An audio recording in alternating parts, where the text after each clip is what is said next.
UVA Football Notebook. We're going to talk about Pitt wide receiver drops, Malachi Fields, UVA offense ground and pound, and Kam Butler, hidden gem. Chris Graham, Augusta Free Press here, looking back at the Pitt win last week.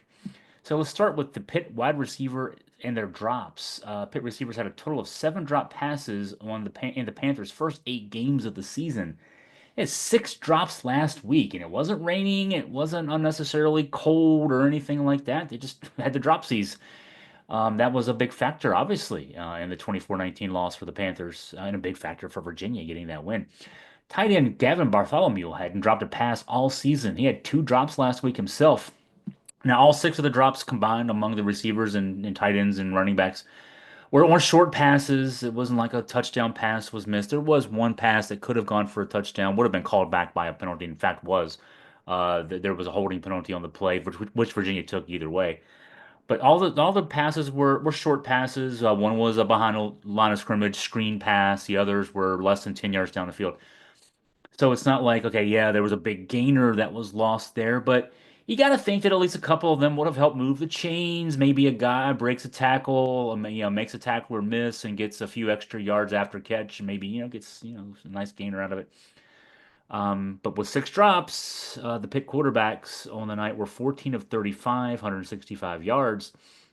It should have been 19 or 20 of 35. I mean, if you average 1 drop per game, let's just say 19 of 35, would have been north of 200 yards. That's a few more first downs. Maybe it's another field goal. I mean, it's a different game. So Virginia benefited from the dropsies on the part of the Pitt wide receiver core. Okay, let's talk now. Speaking of wide receivers, on the Virginia side, a rough stretch for Malachi Fields. Only 1 drop pass for the Virginia receivers, but it was by Malachi Fields, their leading receiver on the season, and it was crucial. This did factor into points. We know this for a fact. First quarter pass in the red zone intended for Malachi Fields was not only dropped and popped up in the air, led to an INT that turned the ball over on downs. At least 3 points off the board, maybe 7 off the board there. Virginia was driving, had just gotten a first down in the red zone, and it's just a second drop of the season for Fields, who had a quiet night. And you have to wonder if, maybe there was something there. He only had 4 targets on the night, just 2 catches for 11 yards. Now, since his 9 catch outing in the 24-20 loss to Louisville last month, he's had a kind of a tough stretch. Last 3 games, just 8 catches on 16 targets, 124 yards for a guy who was putting up big numbers late in the season. Had an 11 catch game against Maryland back. Oh, excuse me, against Wake Forest back earlier in the season. And so, and on these 16 targets in the last 3 games, 3 INTs on passes intended for him. So, you know, rough stretch for Malachi Field. Let's see him get back on track. Ground and pound. This is what Virginia did well. In addition to playing good defense, benefiting from the drops on the part of the receivers on Pitt side, the O-line earned a 77.1 grade from Pro Football Focus for its run blocking, second best of the season. And the best was a 78.5 back when Virginia ran for 397 net yards rushing against Coastal Carolina back in September. So this was a impressive game for from the Pro Football Focus side of things. Now the total rushing yards in this one were 186 against a tougher defense, obviously in the form of Pitt. Xavier Brown had 68 yards on 15 attempts. Kobe Pace had 52 yards on 12 carries. Anthony Calandria had 53 net yards rushing. There were sack yards taken away, and that's the way the college game does that. But 53 net yards rushing, 43 on scrambles. So that's what it is. Now, 3 of the 5 O-line starters went all 74 offensive snaps.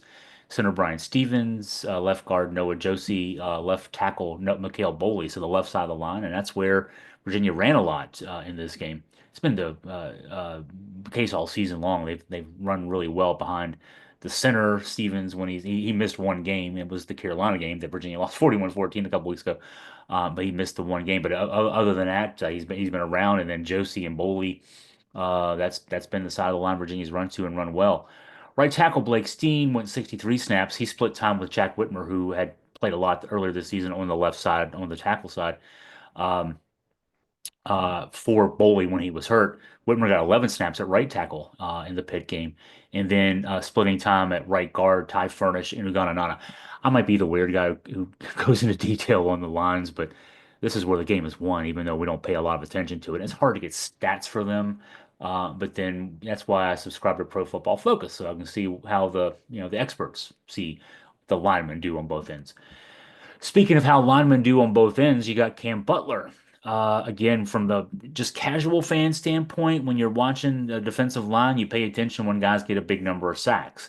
Kam Butler's got one sack this year, so not big numbers of sacks, but he's a guy who makes a difference no matter what. And in this game, in the Pitt game, 8 quarterback pressures in this game, 6 hurries and 2 hits. Didn't get a sack, but he had 8 pressures in this game. It was a season high for him.